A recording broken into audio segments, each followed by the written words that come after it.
આપ જોઈ રહ્યા છો ગુજરાતની નંબર 1 ન્યૂઝ ચેનલ ઝી 24 કલાક 3 વાગ્યાના સમાચાર સાથે હું છું આપની સાથે દીક્ષિતા। રાજ્યસભાના સાંસદ અભય ભારદ્વાજના આજે થશે અંતિમ સંસ્કાર। મુખ્યમંત્રી વિજય રૂપાણી પહોંચ્યા છે રાજકોટ ખાતે પોતાના મિત્રને અંતિમ વિદાય આપવા માટે।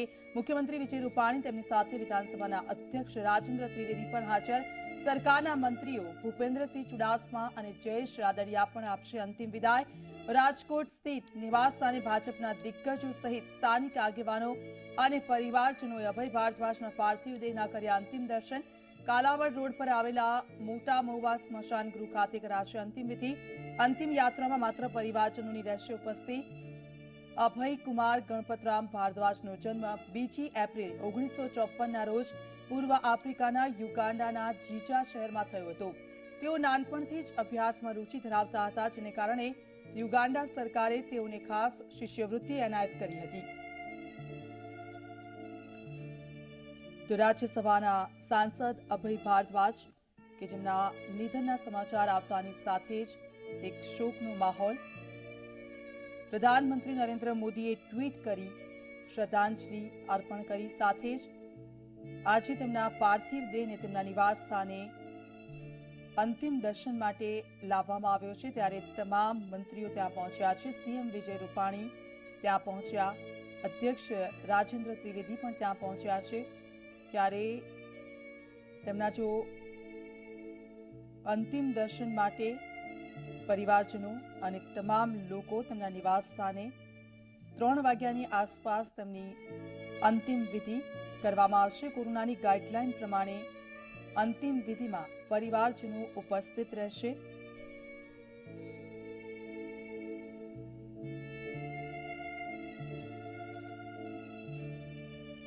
તો અભય ભારદ્વાજ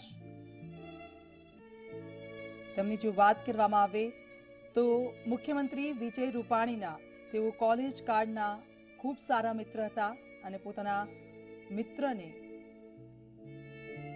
છેલ્લી વાર મળવા માટે પહોંચ્યા છે સીએમ રૂપાણી।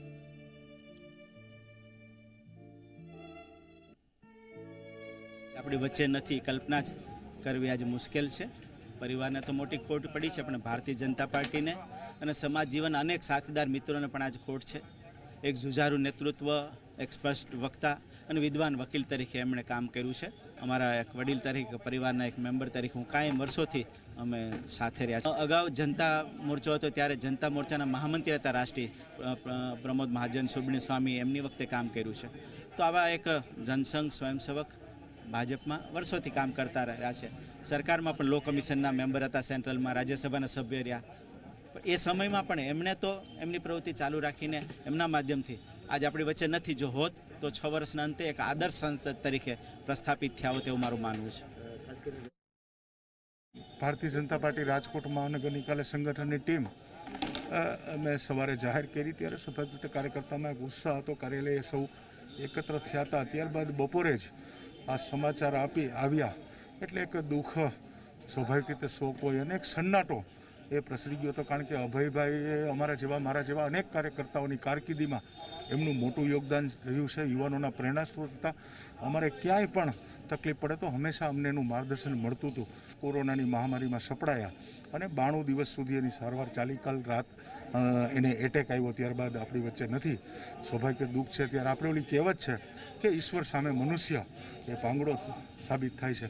ત્યારે આજે પૂરા રાજકોટે અને ભારતીય જનતા પરિવારે એક મોભી ગુમાવ્યા છે।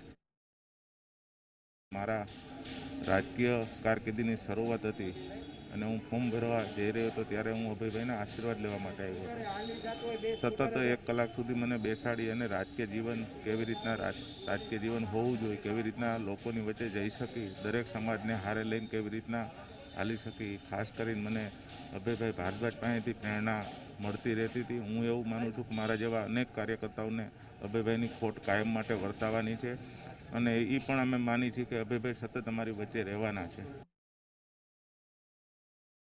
સારા તબિયત હોવાના સમાચાર સતત અપડેટ થતા રહેતા હતા અને અચાનક પરમ દિવસે રાત્રે સાંજના કાલે જે સાંજના બનાવ ભાઈનો આખું પરિવાર હસપ્રદ થઈ ગયું છે કે ભાઈ અચાનક આપણી વચ્ચેથી જતો રહ્યો। આની ખોટ સમય સિવાય કોઈ નહીં પૂરી શકે।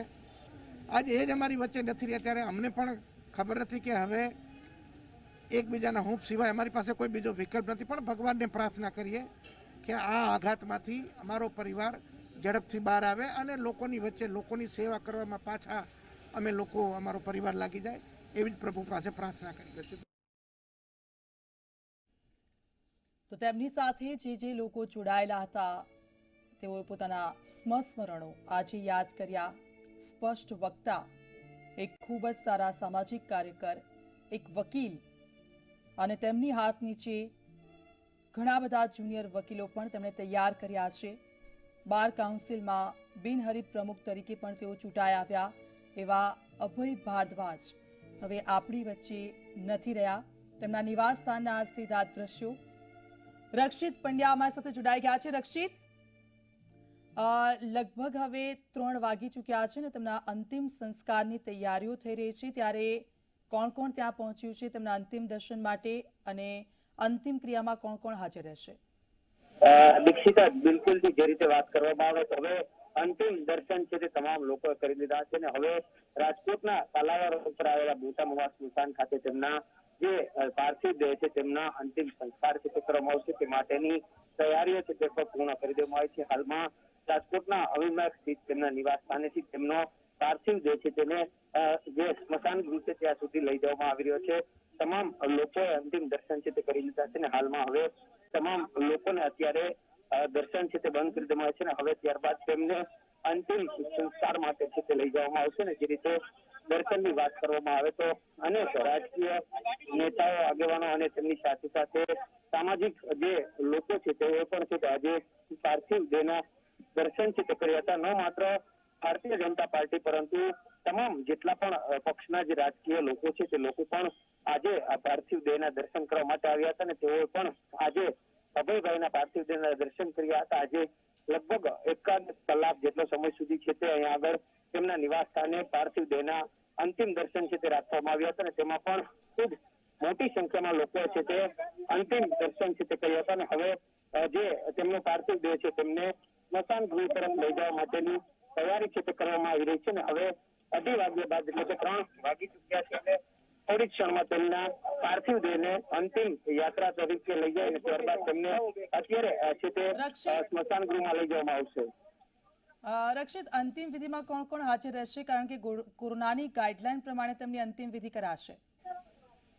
દીક્ષિતા, બિલકુલથી જે પ્રકારે વાત કરવામાં આવે તો હાલમાં કોરોનાની ગાઈડલાઈનનું પણ પાલન કરવાનું એટલું જ મહત્વનું રહેશે. ખાસ કરીને અત્યારે જે અંતિમ યાત્રા નીકળશે તેમની અંદર સરકારની ગાઈડલાઈન મુજબ માત્ર 50 લોકો છે તે અંતિમ યાત્રામાં જોડાશે. જે પરિવારના મુખ્ય મોભી છે તે લોકો છે તે આજે અંતિમ યાત્રાની અંદર જોડાવાના છે અને તેમની સાથે ખાસ આ સ્મશાન ગૃહ ખાતે છે તે મુખ્યમંત્રી વિજય રૂપાણી છે તે પણ આ અંતિમ યાત્રામાં જોડાવાના છે. તેઓ પણ અંતિમ યાત્રામાં સાથે ઉપસ્થિત રહેશે ને લગભગ 50 જેટલા લોકો કે જે પરિવારના મુખ્ય લોકો કહી શકાય તે લોકો અંતિમ યાત્રામાં જોડાશે.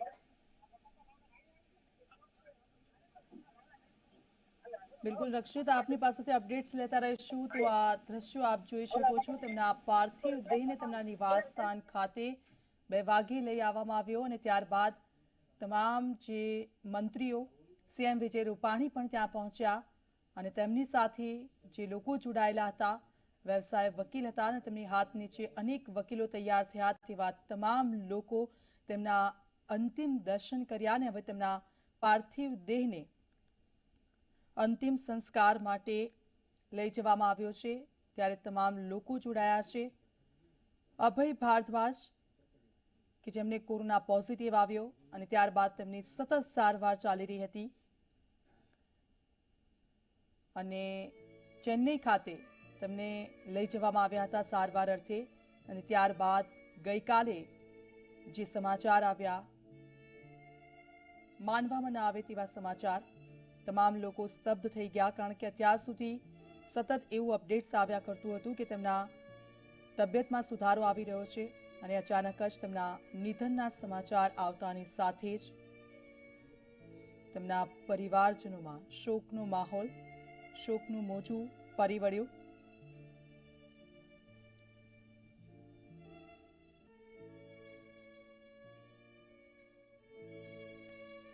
તો અનેક લોકોએ શ્રદ્ધાંજલિ પાઠવી છે. પ્રધાનમંત્રી નરેન્દ્ર મોદીએ શ્રદ્ધાંજલિ પાઠવી. સાથે સાથે તેઓ સીએમ વિજય રૂપાણીના કોલેજ કાળના એક ખૂબ જ સારા મિત્ર હતા અને તેમના મિત્રને અંતિમ વિદાય આપવા માટે સીએમ ત્યાં પહોંચ્યા.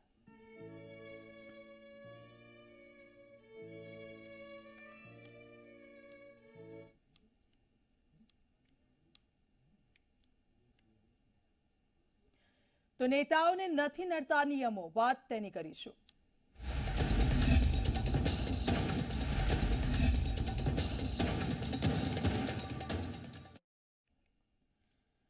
તાપીમાં પૂર્વ ધારાસભ્યના ઘરે પ્રસંગમાં ઉમટેલી ભીડ પર હાઈકોર્ટે ગંભીર નોંધ લેતા રાજ્ય સરકાર એક્શનમાં આવી ગઈ છે. આખરે કાંતિ ગામિતના પુત્ર સામે ગુનો દાખલ કરવામાં આવ્યો છે. ગામિતના પુત્ર તથા હાલના સરપંચ જીતુ ગામિત સહિત અન્ય લોકો સામે પણ ગુનો નોંધાયો. આ મામલે ડોસવાડા ગામના બેટ જમાદાર અનિરુદ્ધસિંહને સસ્પેન્ડ પણ કરવામાં આવ્યા છે. ગમે ત્યારે કાંતિ ગામિતના પુત્રની પોલીસ ધરપકડ પણ કરી શકે છે. નોંધનીય છે કે રાજ્યમાં કોરોનાના વધતા કેસ મામલે હાઈકોર્ટે કડક વલણ અપનાવ્યું છે. ત્યારે તાપીના પૂર્વ ધારાસભ્યના ઘરે આયોજિત પ્રસંગમાં હજારો લોકોની ભીડ એકઠી થતા હાઈકોર્ટે સ્વયં સંજ્ઞાન લીધું અને રાજ્ય સરકારને તીખા સવાલો કર્યા છે. હાઈકોર્ટે કહ્યું કે પ્રસંગમાં ઉમટેલી ભીડનો વિડીયો અમે જોયો છે. 6000ની ભીડ સામે શું પગલાં લેવામાં આવ્યા? પ્રસંગમાં આટલી ભીડ કઈ રીતે એકઠી થઈ અને જો ભીડ એકઠી થઈ તો સ્થાનિક તંત્ર શું કરતું હતું? તો ગુજરાતમાં માસ્ક ન પહેરતા લોકો સામે પણ હાઈકોર્ટે કડક નિર્દેશો આપ્યા છે. હાઈકોર્ટે કહ્યું કે આવા લોકોને કોવિડ કોમ્યુનિટી સેન્ટરમાં સર્વિસ આપવી જ પડશે.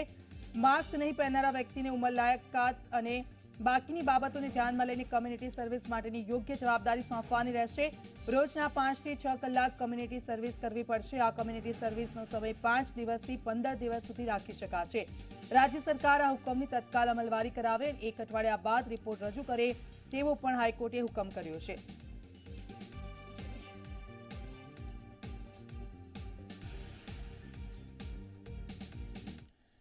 બનાસકાંઠાના ભાભર માર્કેટયાર્ડની ચૂંટણી માટે મતદાન થયું. ભાભર માર્કેટયાર્ડની 16 બેઠકો માટે મતદાન થવાનું હતું, જેમાંથી વેપારી વિભાગની 4 બેઠકો અને ખરીદ વેચાણ વિભાગની 2 બેઠકો બિનહરીફ થઈ છે. બાકીની 10 બેઠકો માટે મતદાન થયું. 10 બેઠકના 24 ઉમેદવારો માટે 813 મતદાતાઓ મતાધિકારનો ઉપયોગ કરવા માટે પહોંચ્યા. ભાભર માર્કેટયાર્ડમાં છેલ્લા કેટલાય વર્ષોથી વિકાસ પેનલ સત્તારૂઢ છે. આ વખતે પણ વિકાસ પેનલે તમામ બેઠકો પર તેમની જીત થશે તેવો વિશ્વાસ વ્યક્ત કર્યો. આ વખતે વિકાસ પેનલના સામે ઊભી રહેલી પરિવર્તન પેનલે વિકાસ પેનલ ઉપર આક્ષેપ કરતા કહ્યું કે તેમને અનેક પ્રકારે ભ્રષ્ટાચાર આચર્યા છે, જેથી આ વખતે પરિવર્તન આવશે અને અમારી પરિવર્તન પેનલની જીત થશે. ગુરુવારે મતગણતરી બાદ સ્પષ્ટ થશે કે કોનું શાસન આવશે.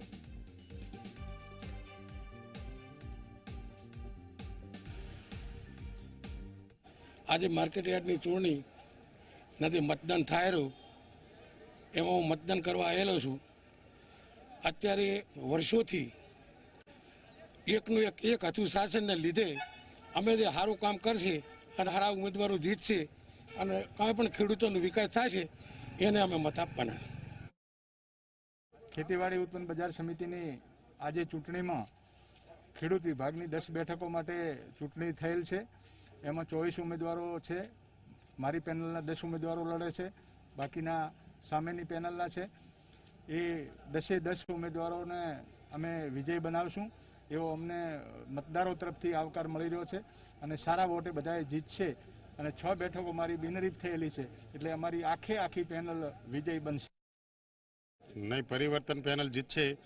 ખેડૂતોના શાકની લડાઈ માટે ખેડૂતો લડી રહ્યા છે અને માર્કેટમાં બરાબર વહીવટ ચાલતો ન હોય અને વારસાઈ પરિવર્તન માગે છે લોકો, કે વારસાઈ એમને ને એમના પત્નીને રાખવા માટે થઈ અને બીજાના ઉમેદવારીની તક ન મળતી હોય, ખેડૂતોની નારાજગીને કારણે પરિવર્તન આવશે.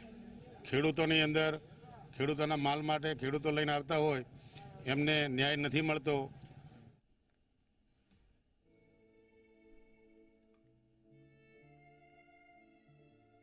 તો રાજકોટના આ સીધા દ્રશ્યો આપ જોઈ શકો છો. અભય ભારદ્વાજની અંતિમ યાત્રા અને લોકો તેની સાથે સાથે જોડાયા છે. રાજકોટના રસ્તા ઉપર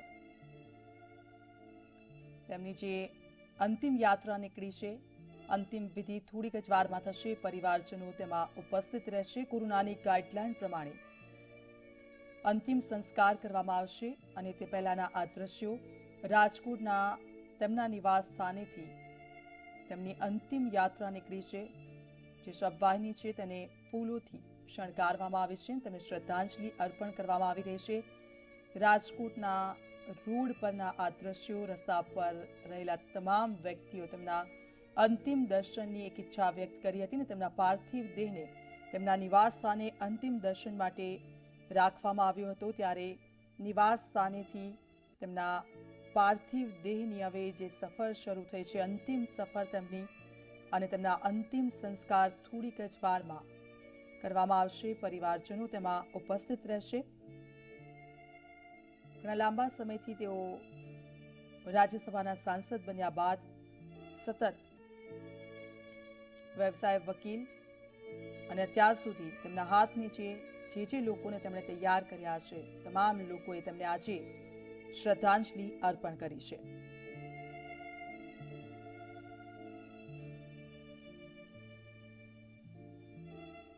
તો અભયભાઈ વકીલાતના વ્યવસાય દરમિયાન તેમણે અનેક જુનિયર વકીલોને તૈયાર કર્યા. બાર કાઉન્સિલની બિનહરીફ પ્રમુખ તરીકે પણ તેઓ ચૂંટાઈ આવ્યા હતા. તેમની જો કારકિર્દીની શરૂઆત અને તેમની રાજકીય સફરની વાત કરવામાં આવે તો ભારદ્વાજે લો કમિટી ઓફ ઇન્ડિયામાં સભ્ય તરીકે ટ્રિપલ તલાક, યુનિફોર્મ સિવિલ કોડ સહિતના કાયદાઓમાં મુસદ્દો સૂચવવામાં પણ એક મહત્વની કામગીરી કરી છે. 1954ના રોજ આફ્રિકાના યુગાન્ડાના જીજા શહેરમાં તેમનો જન્મ થયો હતો અને પહેલેથી જ ભણવામાં તેજસ્વી અભયભાઈને યુગાન્ડા સરકારે ખાસ શિષ્યવૃત્તિ એનાયત કરી હતી. તો 1995માં અપક્ષ તરીકે ધારાસભ્યની ચૂંટણી લડનાર અભય ભારદ્વાજ હવે આપણી વચ્ચેથી વિદાય લઈ ચૂક્યા છે. તેમના નિધનના સમાચાર આવતાની સાથે જ એક ખૂબ જ મોટી રાજકીય ખોટ. રાજ્યસભાના સાંસદ તરીકે તેમણે જૂન મહિનામાં જ તેનો પદભાર સંભાળ્યો હતો અને આ સફર તેઓ આગળ પૂરી ન કરી શક્યા અને અધવચ્ચેથી તેઓ છોડીને ચાલ્યા ગયા. તેમના નિવાસ સ્થાને તેમના પાર્થિવ દેહને જે અંતિમ દર્શન માટે રાખવામાં આવ્યા હતા, એ 3 દ્રશ્યો અમે આપને બતાવી રહ્યા છીએ. સીએમ વિજય રૂપાણી તેમના મિત્રના અંતિમ દર્શન માટે ત્યાં પહોંચ્યા હતા. કોલેજ કાળના ખૂબ જ સારા મિત્ર સીએમ વિજય રૂપાણીના અભય ભારદ્વાજ કે જેઓએ તેમનો સાથ છોડ્યો અને આ છેલ્લા દ્રશ્યો પરિવારજનો ત્યાં પહોંચ્યા છે. પરિવારે પોતાનો એક મોભી ગુમાવ્યો, પિતાની છત્રછાયા જે દીકરી અને દીકરાઓએ ગુમાવી. પરિવારને આ દુઃખની ઘડીમાં ઈશ્વર શક્તિ આપે તેવી પ્રાર્થના. પ્રધાનમંત્રી નરેન્દ્ર મોદીએ ટ્વીટ કરી શ્રદ્ધાંજલિ અર્પણ કરી અને અભય ભારદ્વાજની સાથે જે મંત્રીઓ, ધારાસભ્યો, કાર્યકરો કે જેમણે પોતાની કારકિર્દીની શરૂઆત તેમના હાથ નીચે કરી, તેમને અનેક તેમને ગાઈડ્સ કર્યા, તેવા લોકોએ તેમના સંસ્મરણો યાદ કર્યા. રક્ષિત તમારી સાથે જોડાયેલા છે. રક્ષિત, શું વિગતો? દીક્ષિતા, બિલકુલ જે રીતે વાત કરવામાં આવે તો હાલમાં જે અભયભાઈ ભારદ્વાજની અંતિમ યાત્રા છે તે કાલાવડ રોડ ઉપર પહોંચી ચૂકી છે. કોટેચા સર્કલથી બહાર છે તે અત્યારે અંતિમ યાત્રા છે તે ચાલી રહી છે. અંતિમ યાત્રાની અંદર છે તે સરકારની ગાઈડલાઈન મુજબ પરિવારના જે મુખ્ય સભ્યો છે તે લોકો જોડાયેલા છે અને તેમની સાથે સાથે ખાસ ગુજરાત રાજ્યના મુખ્યમંત્રી વિજય રૂપાણી છે તેઓ પણ અત્યારે આ અંતિમ યાત્રામાં જોડાયેલા છે. કારણ કે મુખ્યમંત્રી વિજય રૂપાણીનો પણ અભયભાઈ સાથે છે તે જે નાતો છે ખૂબ જ જૂનો છે. તેઓ બાળપણથી જ મિત્ર હતા અને સાથે સાથે તેઓ અભ્યાસ પણ કરતા હતા અને હાલમાં જે કહી શકાય કે જે મુખ્યમંત્રીનું 30 ડઝન ગ્રુપ છે, જે 12 મિત્રોનું જે ગ્રુપ છે તેમાંના એક અભયભાઈ ભારદ્વાજ હતા અને આજે તેઓ છે તે અંતિમ વિદાય તેમની જે થઈ રહી છે ને તેમાં અંતિમ યાત્રા છે તે અત્યારે નીકળી રહી છે. આ અંતિમ યાત્રામાં જે મોટી સંખ્યામાં કહી શકાય કે લોકો નથી જોડાઈ શકતા, પરંતુ રસ્તા ઉપર જે કોઈ લોકો નજરે પડતા હોય છે તે લોકો છે તે તેમના પાર્થિવ દેહના અંતિમ દર્શન છે તે કરી રહ્યા છે. હાલમાં મોટા મોવા સ્મશાન ખાતે તેમના અંતિમ સંસ્કાર છે તે કરવાના છે. એટલા માટે અત્યારે જે તેમનો મૃતદેહ છે તેમને અત્યારે મોટા મોવા સ્મશાન ગૃહ ખાતે છે તે લઈ જવામાં આવી રહ્યો છે. જે કહી શકાય કે કોરોનાનું સંક્રમણ છે તે અભયભાઈ ભારદ્વાજને થયું હતું. ત્યારબાદ 92 દિવસની સારવાર બાદ છે તે તેઓએ લાંબી સારવાર બાદ છે તે ગઈકાલે અંતિમ શ્વાસ ચેન્નઈ ખાતેની હોસ્પિટલમાં લીધા હતા. રાજકોટ ખાતે તેઓને સિવિલ હોસ્પિટલમાં સારવાર તો આપવામાં આવતી હતી. આગળ તેઓને અમદાવાદ અને સુરતના નિષ્ણાત તબીબો દ્વારા છે તે સારવાર છે તે આપવામાં આવતી હતી, પરંતુ એક્મો ટ્રીટમેન્ટની સારવાર બાદ છે તેઓને વધુ સારવાર અર્થે ચેન્નઈ છે તે ટ્રાન્સફર કરવામાં આવે છે અને ચેન્નઈની પણ હોસ્પિટલની અંદર તેઓને સારવાર છે તે આપવામાં આવતી. ત્યાં પણ તેઓને એક્મો ટ્રીટમેન્ટથી સારવાર આપવામાં આવતી હતી. જોકે કહી શકાય કે 2 દિવસ પૂર્વે તેઓને બ્લડ પ્રેશરની બીમારી છે તે થઈ ગઈ હતી અને તેના કારણે તેઓનું બ્લડ પ્રેશર છે તે અપડાઉન થયા કરતું હતું. કોઈ સમય વધી જતું હતું, કોઈ સમય ઘટી જતું હતું ને તેમનું હૃદય છે તે ક્યાંક નબળું પડતું હતું ને જેના કારણે ગઈકાલે બપોરના સમયે છે તેઓએ હાર્ટ એટેક છે તે આવી ગયો હતો ને ત્યારબાદ તેમનું નિધન થયાના સમાચાર આવ્યા હતા. પ્રધાનમંત્રીએ પણ ટ્વીટ કરી અને દુઃખ વ્યક્ત કર્યું હતું. સાથે સાથે આજે પણ જે રીતે અંતિમ દર્શન જ્યારે તેમના રાખવામાં આવ્યા હતા, અંતિમ દર્શનની અંદર પણ ખૂબ જ મોટી સંખ્યામાં લોકો છે તે ઉપસ્થિત રહ્યા હતા. મોટી સંખ્યામાં તેમના નિવાસસ્થાને લોકો છે તે આજે અંતિમ દર્શન છે તે કર્યા હતા. રાજકીય લોકો હતા, સામાજિક લોકો હતા, તમામ લોકો છે તે આજે અભયભાઈ ભારદ્વાજની જે અંતિમ દર્શન હતા તે પણ કર્યા હતા અને ત્યારબાદ તેઓના અંતિમ દર્શન કર્યા બાદ છે તે ક્યાંક ને ક્યાંક પરિવારની સાથે સાથે રાજકીય લોકોમાં પણ શોકની લાગણી છે તે જોવા મળી રહી છે. ગઈકાલથી જે સમાચાર આવ્યા ત્યારથી જ ક્યાંક ને ક્યાંક રાજકોટ શહેર ભાજપ માટે તો આ દુઃખદ સમાચાર હતા, શોકના સમાચાર હતા. સવારના સમયથી તે શહેર ભાજપનું નવું માળખું છે તે જાહેર કરવામાં આવ્યું હતું, પરંતુ બપોરના સમયે જ્યારે આ સમાચાર આવ્યા ત્યારથી કહી શકાય કે ક્યાંક જે દુઃખની લાગણી, શોકની લાગણી છે તે પણ જોવા મળી હતી ને આજે અંતિમ દર્શન કરવા માટે પણ મોટી સંખ્યામાં જ્યારે લોકો પહોંચ્યા હતા, તમામ રાજકીય આગેવાનો હતા તે પણ આજના દિવસે છે તે ઉપસ્થિત રહ્યા હતા અને હવે જ્યારે અંતિમ સંસ્કારનો સમય આવી રહ્યો છે, અંતિમ સંસ્કાર જ્યારે તેઓના કરવાના છે તે રાજકોટના કાલાવા રોડ ઉપર આવેલા જે મોટા મોવા સ્મશાન ગૃહ છે કે જ્યાં આગળ તેઓની અંતિમ વિધિ છે તે આજે કરવાની છે ને તેના માટે અંતિમ યાત્રા છે તે પણ અત્યારે નીકળી રહી છે. અંતિમ યાત્રા છે તે પણ શહેરના જે કેકેન હોલ ચોક છે ત્યાં આગળ પહોંચી ચૂકી છે. કાલાવા રોડ ઉપર ચાલી રહી છે. મોટી સંખ્યામાં જે લોકો રસ્તા ઉપર જોવા મળી છે તે લોકો પણ અત્યારે અંતિમ દર્શન છે તે અભયભાઈના કરી રહ્યા છે. અભયભાઈ ભારદ્વાજ કે જે ભાઈના હુલામણા નામથી ઓળખીતા હતા, જે પ્રખર ધારાશાસ્ત્રી પણ હતા અને ખાસ કરીને તેઓ તાજેતરમાં જ ગુજરાતના રાજ્યસભાના સાંસદ તરીકે તેઓની જે નિમણૂક છે તે કરવામાં આવી. તેઓ જે રાજ્યસભાના સાંસદ તરીકે ચૂંટાયા હતા અને હવે જ્યારે તેઓ શપથ ગ્રહણ કર્યા હતા ને ત્યારબાદ તેઓને છે તે કોરોનાનું સંક્રમણ થઈ ગયું હતું ને ત્યારબાદ તેઓ જે 92 દિવસ સુધીની સારવાર છે તે પણ તેઓને આપવામાં આવી હતી, પરંતુ લાંબી સારવાર બાદ છે તે દુઃખદ નિધન ગઈકાલે તેઓનું થયું છે ને તેના કારણે સમગ્ર જે પરિવારજનો છે તેમાં તો શોકની લાગણી છે. સાથે સાથે જે તેમના વકીલ આલમ કહી શકાય, કારણ કે તેઓ પ્રખર ધારાશાસ્ત્રી હતા, તેથી જે વકીલ આલમ છે તેમાં પણ ક્યાંક શોકની લાગણી જરૂરથી જોવા મળશે. ન માત્ર રાજકોટ પરંતુ સૌરાષ્ટ્ર અને ગુજરાત ભરના જે વકીલો છે તેઓ પણ અભયભાઈ ભારદ્વાજને ખૂબ જ કહી શકાય નજીકથી ઓળખતા હતા અને તેઓની એક નિડરતાની અને જે તેઓની સ્પષ્ટ વક્તા તરીકેની જે છાપ હતી તેના કારણે તેઓ છે તે આજે લોકચાહના પણ મેળવી રહ્યા હતા. ક્યાંક જે અનેક રાજકીય લોકો છે તેમના માટે પણ ક્યાંક કહી શકાય કે તેઓ કહી શકાય કે ઉદાહરણ રૂપ હતા અને તેના કારણે તેઓએ અનેક જે રાજકીય જે કાર્યકર્તાઓ છે તેમને કઈ રીતે રાજકીય જીવનની સફર આગળ વધારી તે માટેનું માર્ગદર્શન છે તે પણ આપવામાં આવ્યું હતું. ને તે જ રીતે દર કોઈ લોકો કે જે લોકો અભયભાઈની સાથે જોડાયેલા છે તે લોકો અભયભાઈને ક્યારે પણ ભૂલી કે દરેક લોકોનું એક જ માનવું છે કે અભયભાઈ આજે વિદાય તો લઈ રહ્યા છે, પરંતુ તમામ લોકોના હૃદયમાં તેવું છે તે જીવંત માનવામાં આવે છે. તેમના પરિવારના લોકો તો એવું માની રહ્યા છે કે આજે અભયભાઈના આશીર્વાદ મળશે ને અભયભાઈના આશીર્વાદ મળવાથી ફરી એક વખત સમાજ સેવા કરવાનો મોકો મળ્યો છે અને સમાજ સેવા વધુ આગળ કેવી રીતે વધારી શકાય તે માટેનું પ્રેરણા છે તે અભયભાઈમાંથી તેઓને મળશે. અભયભાઈનો અર્થ એટલે કે અભય શબ્દનો અર્થ એવો હોય છે કે તેઓને કોઈ પણ વસ્તુનો ભય નથી હોતો ને તે નિડરતા અને સ્પષ્ટતા વક્તા તરીકેની જે છાપ હતી તેના કારણે સમાજની અંદર તેઓ આગવી ઓળખ છે ધરાવતા હતા અને પડદા પાછળના જે ખેલાડી રાજકોટ ભાજપ માટે માનવામાં આવતા હતા. ભાજપને હર હંમેશ જ્યારે પણ તેમની જરૂર પડતી હતી ત્યારે તેઓ છે તે દરેક રીતે છે તે માર્ગદર્શન પૂરું પાડતા હતા અને તે જ રીતે આજે સમગ્ર રાજકોટ શહેર ભાજપ અને સાથે સાથે જે ભારતીય જનતા પાર્ટીનું મવડી મંડળ છે તેમાં પણ શોકની લાગણી જોવા મળી રહી છે. બિલકુલ, આપની પાસેથી અપડેટ્સ લેતા રહીશું રક્ષિત. બંને દ્રશ્યો ટીવી સ્ક્રીન પર અમે આપને બતાવી રહ્યા છે. અભય ભારદ્વાજ કે જેમની અંતિમ વિદાય અને આપણી વચ્ચેથી તેઓ થોડીક જ વારમાં પંચમહાભૂતમાં વિલીન થઈ જશે.